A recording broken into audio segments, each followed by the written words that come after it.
5, 4, 3, 2, 1, 0. All engine running. Liftoff. We have a liftoff.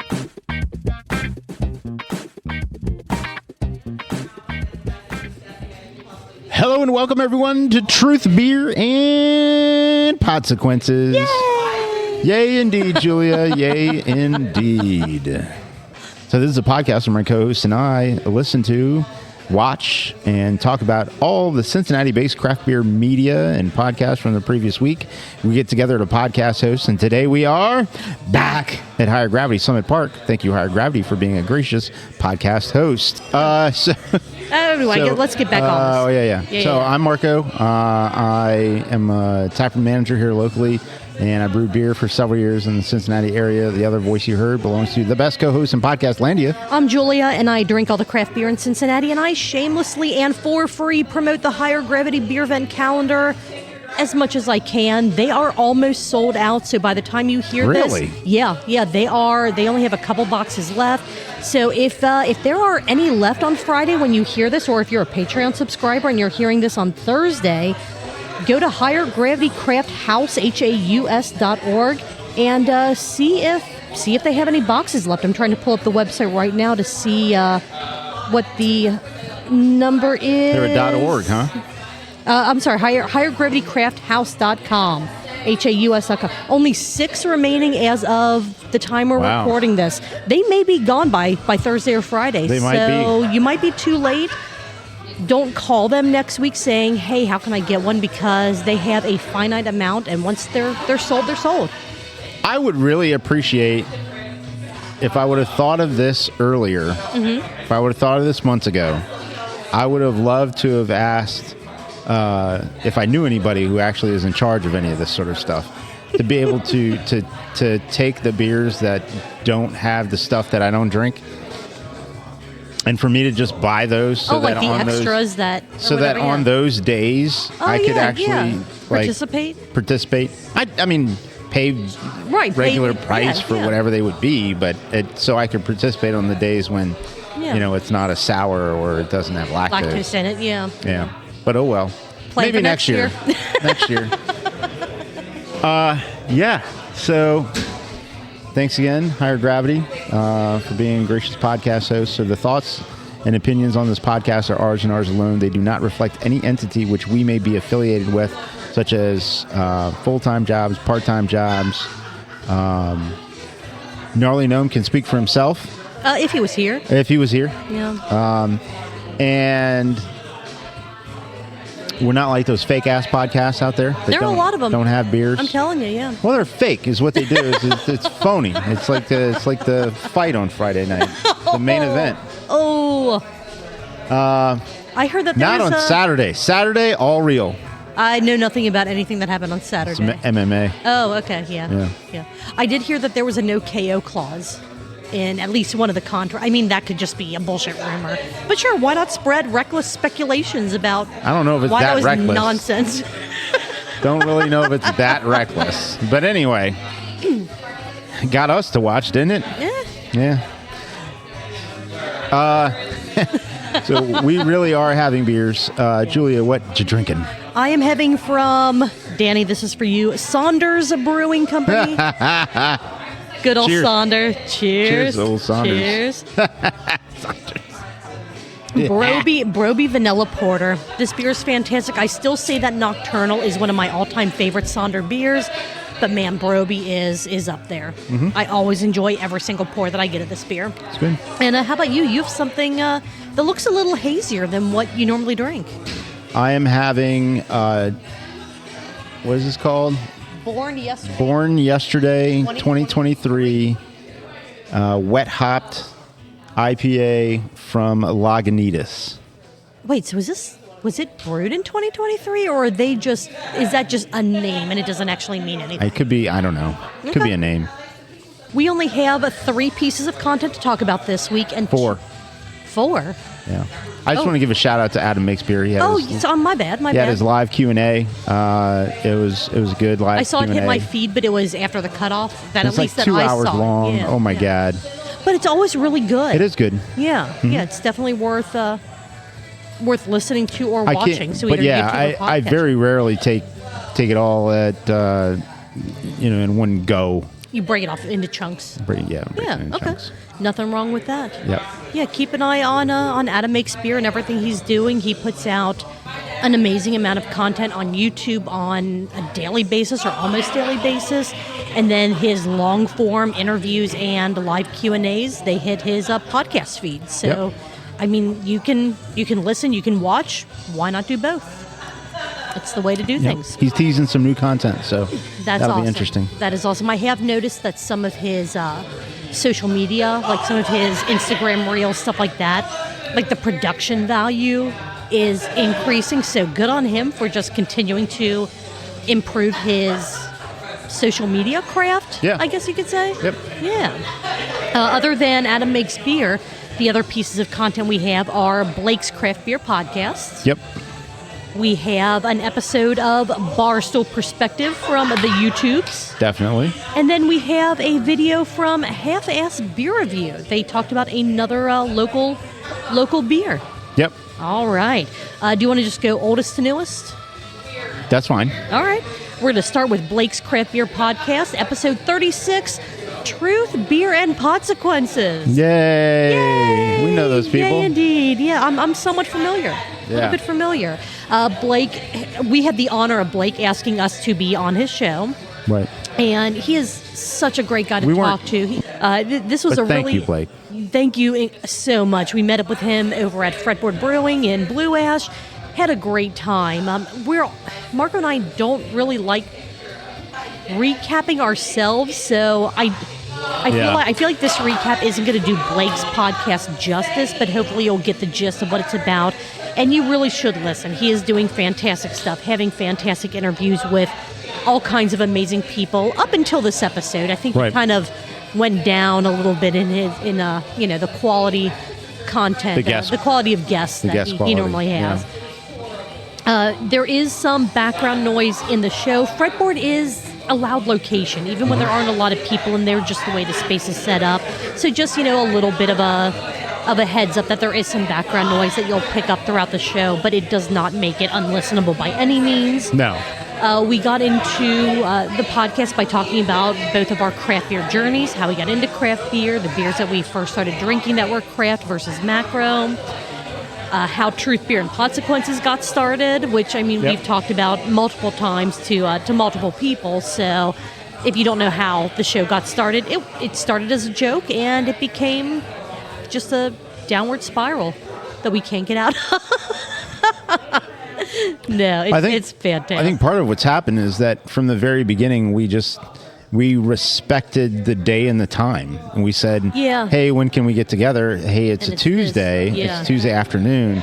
And even when we were getting together for just kind of seeing if we were compatible and if our ideas and thoughts were compatible for what we envisioned a podcast to be, it was always Tuesday afternoon. And since those initial meetups to talk about it and to express those things, we just always kept that. And we said, well, this is easiest for me, both of us, and for you it works, so we're going to keep up on it. Keep that. And I think that's one of the biggest things that has actually hurt some of the local content. That inability to, and through no fault of their own, but as life changes, as jobs change, stuff like that, right? Like you don't always have the availability you used to have. Right. Yeah. I do think that one of the things, and this was mentioned on Blake's show, from the beginning, our goal has been not necessarily to promote us and what we're doing, but to promote the podcast that we're talking about. Like we want to promote that content, and I feel like we've done a very good job of sticking to that. Like even though we might, poke some fun at podcasts or, just have a good time because we have a good time listening, the end goal is always to try to make the listener interested in these shows that we talk about, to make them say, okay, I've never really been interested in I don't know, our brewery of the week from Cincy beer events. I've never really been interested in Brink, but the way they talked about this episode of Cincy Brewcast where Gnome went to Brink and talked to them, okay, I want to listen to that to see if maybe this is a space. Yeah. You know what I mean? Like, we want to drive our listeners to make sure that they know about this other content that's out there. And that's Right. been our goal from day one. And yes, I still doing love hearing people say, hey, we listen, and it's always, I always get taken aback when someone says that hey, we listen. I'm like, that's awesome. That's amazing. Right. But one thing that I would want to know is what show that we talk about, what podcast that we talk about is something that you didn't know about, or one that you found that you really like. We've gotten that a small number of times, and hopefully happens more than what people tell us, but there have been a couple occasions where someone's like, oh, hey, I didn't know about this show or about this, slightly non-local brewery or this event or whatever it might be until I heard you talk about the other podcast or YouTube channel's episode. So I went and listened, and that was really cool. And it's like, that's what we want, and that's what, week after week, as casual and as off the rails as we sometimes get, that's what we always strive to have our, like, the core of our show rotate around. Right. The other shows, to make you interested in these other shows. Yeah. Some of the other things that we talked about, if you want to create something, just do it. It doesn't have to be perfect. You don't have to know what your niche exactly is when you start. You can hone in on that as you're going, because that might ebb and flow and change.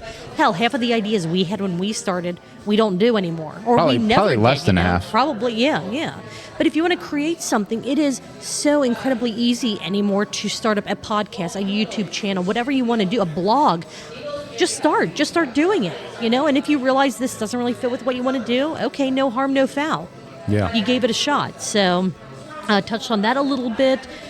Went into changes in craft beer. Marco, for you said that there's a lot of disappearing media. The number of podcasts and shows that you and I have to talk about is diminishing, and a lot of that has to do with what you said earlier.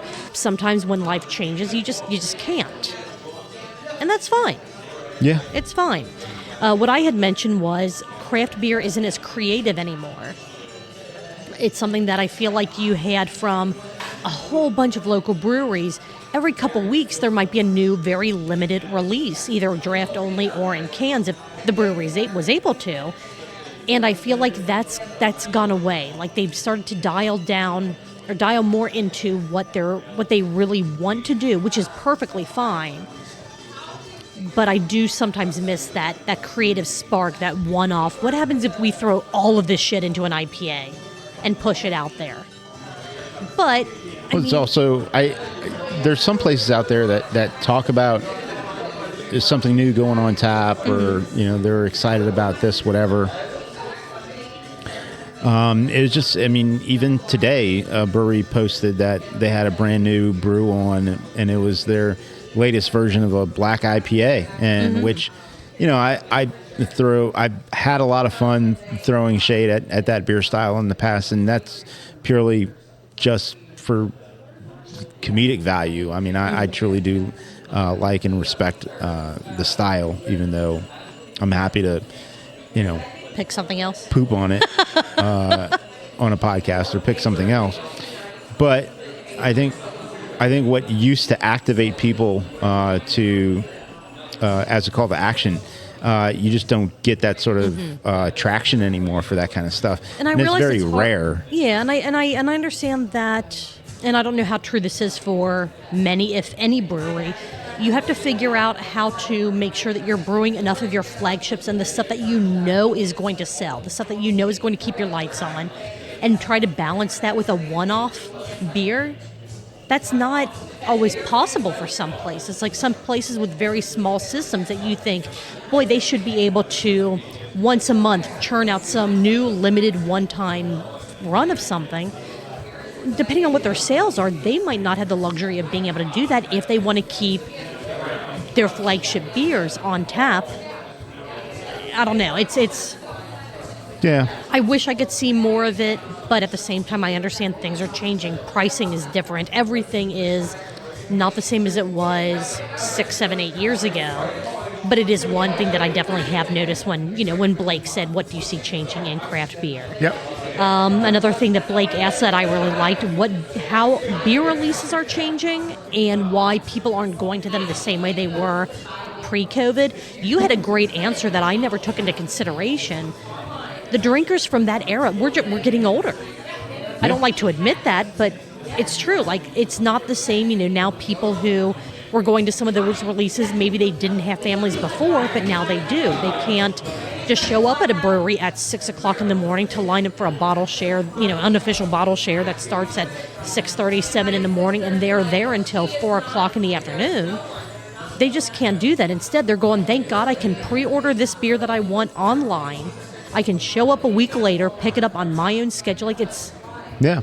Some of those changes are good. Some it's just because you can do that. We're and then too old. Accessibility is so much different. Yeah, absolutely. I mean, when a gas station put in a bar and had taps, people would drive from all around the community to go there and have some. Right, they would absolutely. they would have pint nights and breweries would show up. And now even the mainstream places have what they're going to call a craft beer offering, and so just the accessibility is so different from 10 years, 12 years ago that you have to be there to get their stuff from XYZ brewery, but you don't have to go too far in this market to find good stuff that you're okay with if you miss those things. And typically that stuff lasts more than a day. So it's like, okay, well, I can't make it when it hits the taps or when it hits shelves. Typically, you can go like the next day, the next 2 days, and it's still there. You still have some. Right. So, good. No, that's good. All right. Last note that I had on this episode, the importance of bartender interaction. It's extremely important. It is very important.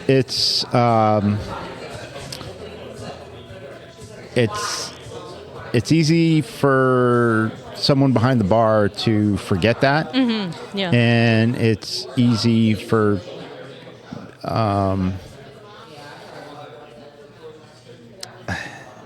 so much of what happens today is just cold and transactional. Yeah.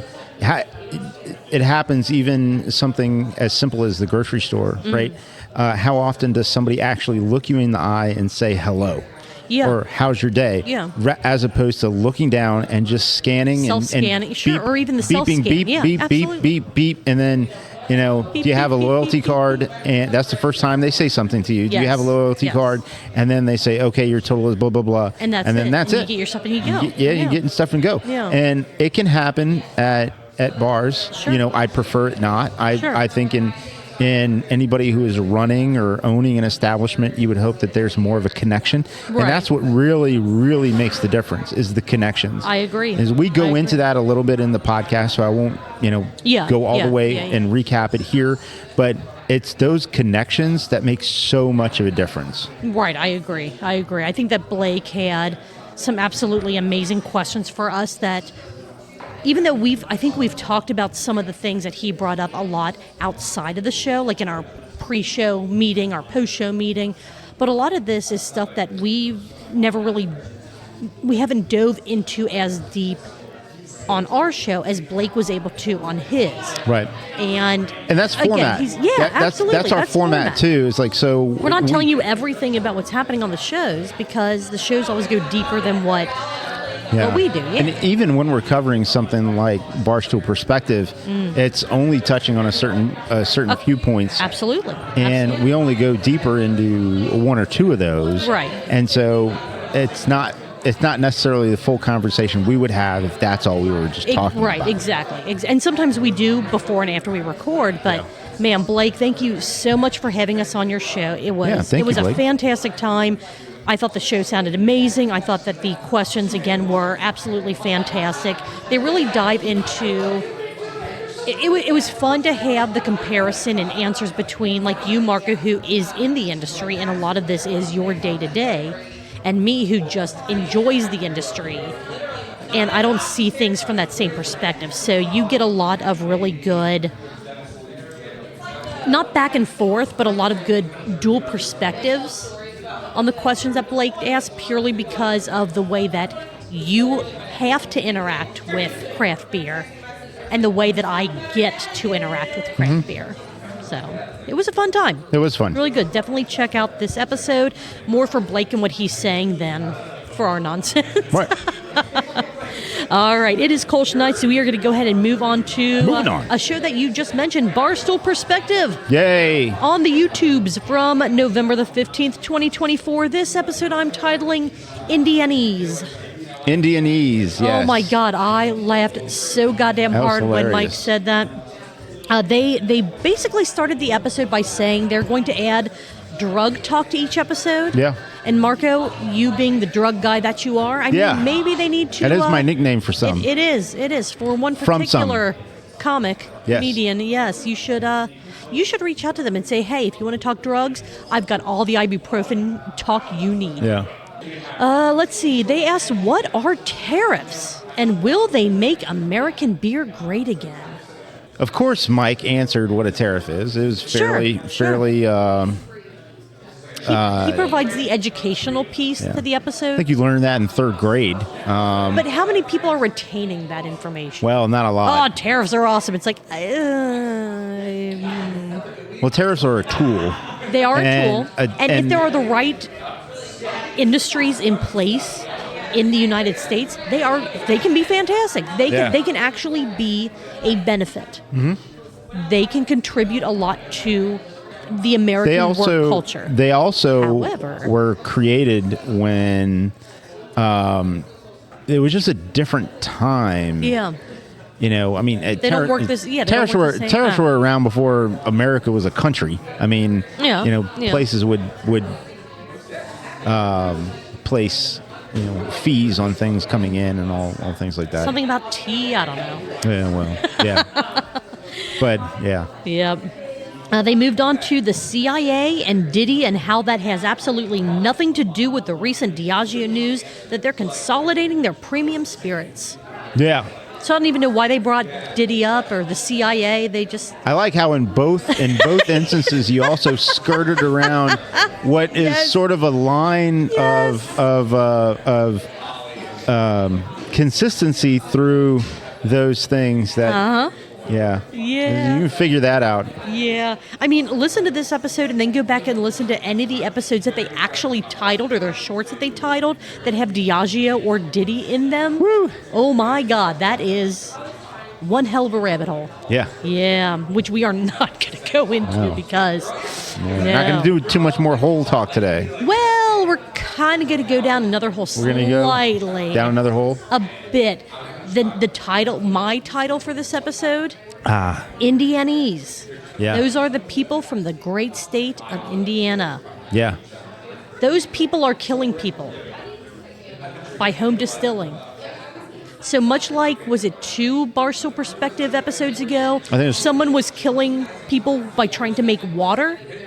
Yeah. This is someone trying that they weren't trying to. Well- This is someone that ended up killing people by trying to home distill because they were using goddamn industrial nuclear waste products, like medical waste or I don't know something. It was- to distill down. I'm like, oh my God, what part of this made you go, I can make this safe to consume? It's not in any way the same thing as taking like used oil from Chinese food restaurants to try Right, and trying run to your make it vehicle. right. Like No, this is like- is taking bad stuff, reconstituting it somehow, and then thinking it's safe for people to ingest. Right. It's not good. Right. It's not.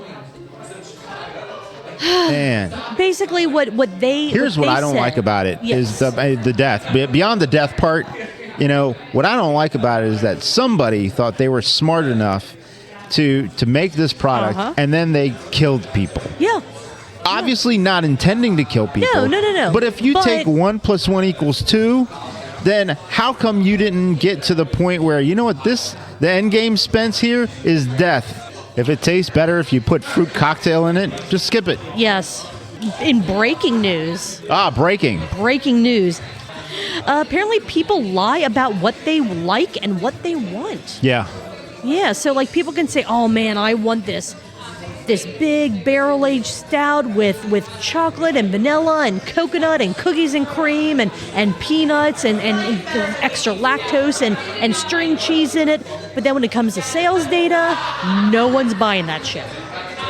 So people will tell you what they might want, like, oh, that'd be great, as long as I don't have to pay for it.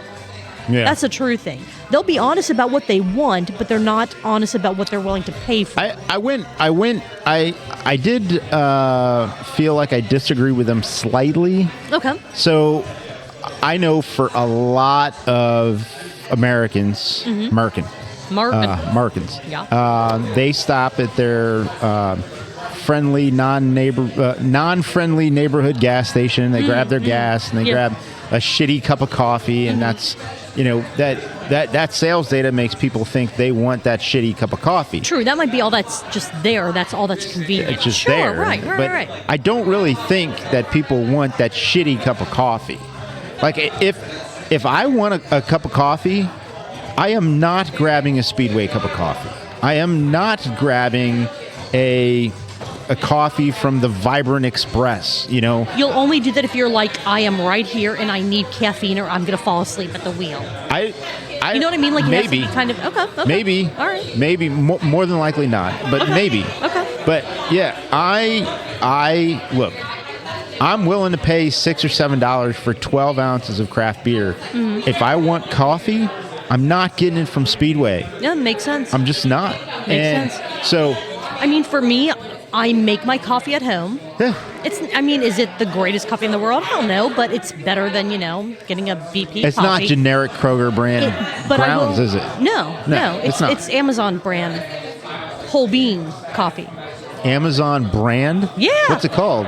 The Zon? Amazon? I don't know. I don't even look at the bag. Josh buys it. It's fine. But if it was convenient for me before work, I would come up here to HG Coffee Co. and get my coffee here. That's good coffee. But it's not. That's what I drink in the morning. Well, I get the beans and which brew it at home. Which I should, but we buy like 2-pound bags at a time and go through them in like 2 weeks. So it's really not cost effective for us to. Oh, it's not always cost get effective. No, but it's good. But if I could come up here before work and get HG coffee in the morning, absolutely I would. They don't open for like an hour and a half after I start my job. They should open earlier. So they should. They should. Jason, Nick, think about your hours. Think about the one extra customer you could get if you opened an hour and a half or 2 hours earlier. That's right. Sometimes. On occasion. Maybe 2 or 3 times a week. Yeah. Yeah. Unless the weather's bad or I slept in and Yeah. They talked about Arnold Palmer and his manhood because why the hell wouldn't they mention that? So weird. And then the last note that I had is their From the Can beer review was on Genesee Honey Brown. Yeah. That went about as well. That actually went a little bit better than expected, if I'm being honest. But about as well as expected. Oh my God. Yes. Just because we are running short on time. Did you have anything else on this episode of Barstool Perspective before I get to the sip count? No, that's enough. All right. Mike took a total of 16 sips this episode. Okay. Brett one-upped him with 23. Okay. That is a grand total. Is that how one up goes? Sure, yeah. You like more than one up. Okay, very good. Yeah. 39 total countables. That is 78 ounces of your favorite beverage, which is 4.87 pints in this 35-ish minute episode. That's good. That's working at it. They did a good job.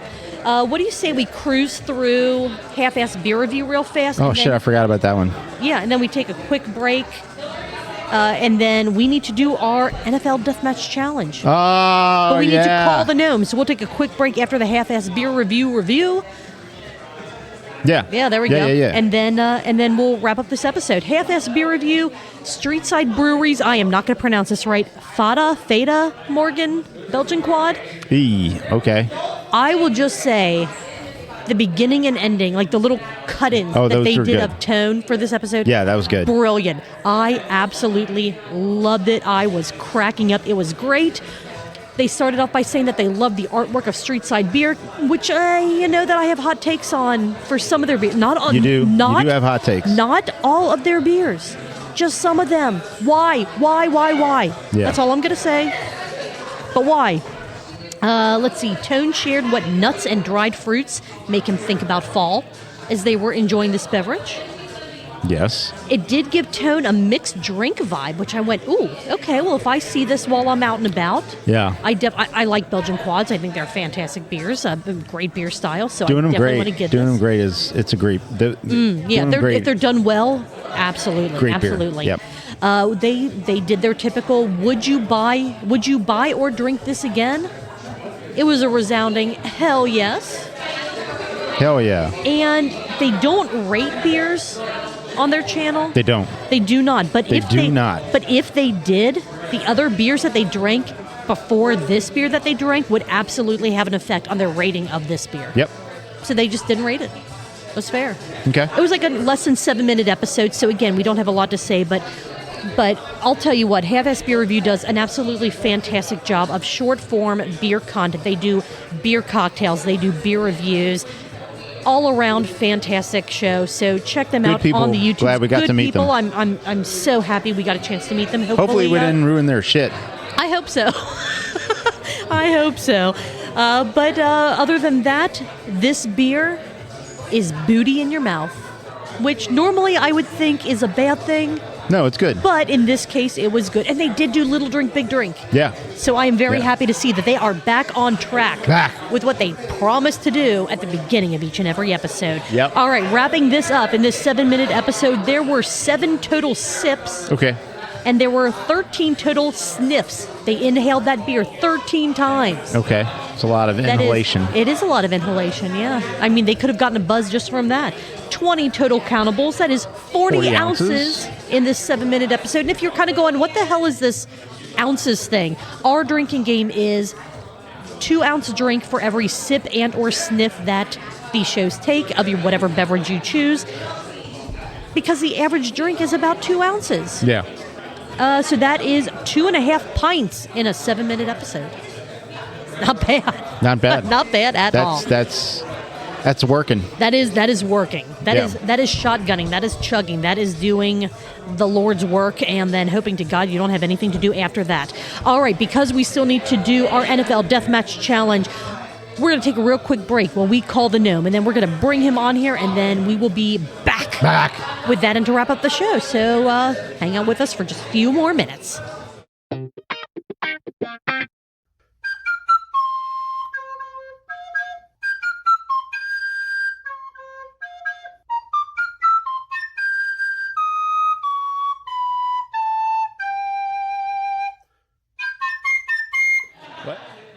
We have made it back just in time for the NFL Deathmatch Challenge. I am going to give Gnome a call. Marco, while I call the Gnome. The Gnome. Do you know who you are picking for your NFL Deathmatch Challenge? I'm going to try, and I am not going to pick the team that I picked last week. Okay. I'm going to go... Hello, Gnome. You are on Truth, Beer, and Podsequences. How are you? Oh, you guys again. Yeah, pretty much. You can't get rid of us. Can't get away. No. What up, guy? You offered us podcast help, and that's it. You're stuck with us.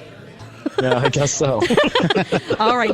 This is the last part of the show for tonight, so we are going to see who all of our NFL Deathmatch Challenge picks are, and then we are going to be packing up and heading down to Northern Row for Kolsch Night. Kolsch Night. So, Marco, who are you picking this week? I'm going to pick the Bucs over the Tommy DeVito-led Giants. All right. I am going to go with the Washington Commanders over the Dallas Cowboys. I was looking at that I think that's going to be a good one. And Gnome, it is week 12. Pick I've carefully. had a rough go. What's I've that? had a very rough go. I've had a very rough go of things lately. You have. I'm gonna stick with my plan though. I'm picking the Bengals because they can't lose. Well, you know what? You're not wrong, and you'll probably have the same number of points for this week than you would have. I think there's some kind of rule about if you don't lose, you get bonus points or something. No, I don't think we talked about that. I'll check that on the paper. You'll have to check the notes. I'm pretty sure. All right. So Is Marco, it not losing?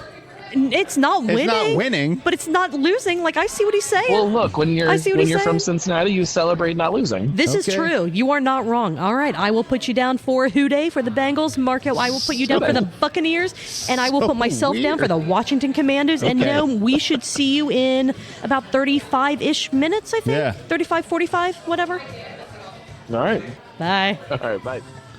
Stop at 16 lots.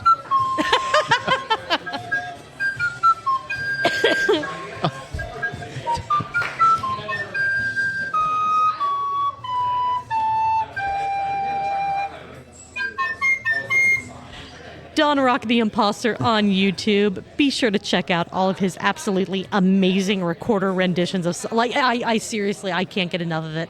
It is absolutely amazing. All right, Mark, do you have anything else you would like to mention before we wrap up this episode? I think I should not say anything more. You're welcome, Patreon. Don't you love all this nonsense? If you like what we've done tonight, this was a very rushed episode. So normally we go down so many more tangents and rabbit holes, but we have other things to do tonight, but we still got our goal complete to tell you about the craft beer media from Cincinnati and about Cincinnati that was out there. If you would like more, go to truthbeerpod.com. That's where you can find links to our social media and to our sister podcast, Cincy Beer Events, where you can find out all about the beer events happening in and around the Cincinnati area. You can also sign up for our mailing list where you get an email once a week with those events, including sign-up links, so you don't have to track them down yourself. I put a lot of effort into doing that, so please sign up. I'd appreciate that. And also our Patreon, where you get all of these episodes completely unedited other than silences when we go to get beer or whatever we have to take a break for, so you don't have to listen to any dead air. Everything is at truthbeerpod.com. With that being said, Marco. Julia. What are you going to be doing next week, next Tuesday? I believe we're doing this. I believe we're doing this here. We're doing it here. Yeah, so we will. We'll be here next week, right before Thanksgiving. Holy hell. See you guys. Take See you guys next week. Guys. I don't know how to work my sliders. Cheers. Take your turkeys.